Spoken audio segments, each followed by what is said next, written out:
I am, as I know you are, concerned about the well-being of those suffering from gender dysphoria, especially children. I've come here today to share my story in hope of preventing this from happening to others.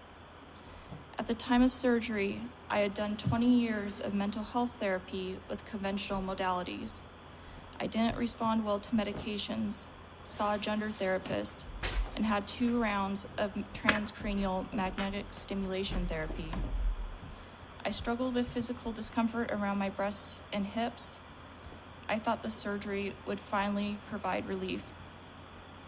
I truly believed I was non-binary when I had top surgery on August 27, 2020. Medicaid considered the surgery a medical necessity. My doctors, surgeon, and 2 mental health professionals all signed off on this non-binary top surgery that has no biological equivalent in nature. After the surgery, I've developed complications, including tinnitus so loud I couldn't sleep. There are many times I didn't know if I would make it through the night. Doctors took me seriously at first, then became dismissive. Not only did I have to deal with physical complications, but my mental health issues were exacerbated as well. My mother talked to me about psychiatric hospitalization. When my doctors failed me, I had to take my physical health into my own hands. After I addressed my physical health, something miraculous happened. The mental health issues went away. I no longer had discomfort with my hips. It was what I needed all along. I was severely misdiagnosed. Now I am left with a mutilated body. My dresses gape at the bust line. I'd like to have children, but I will never be able to breastfeed them. My dating life has been impacted as well. He told me that breasts were one of the most beautiful parts of the woman. I couldn't offer him what he was looking for. I can never get my old body back. At times I almost feel normal. I almost forget what happened, but then I remember when my chest brushes against something. Time is up.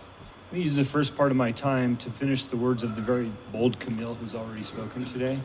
Where she left off was, at times, I almost feel normal. I almost forgot what happened, but then I remember when my chest brushes against something, when I see my reflection in the mirror, I feel like a hollowed out shell, empty. My main concern is that you will ban gender care, but not provide alternatives. I ask that you look into an underlying physical health issues. Thank you for your time. I know you will make the right decision. Thank you, Camille. My own story is that in my past life, I came from an off-road racing history, which is one of the most grueling races in the world. It requires toughness and grit, and mostly attended by men.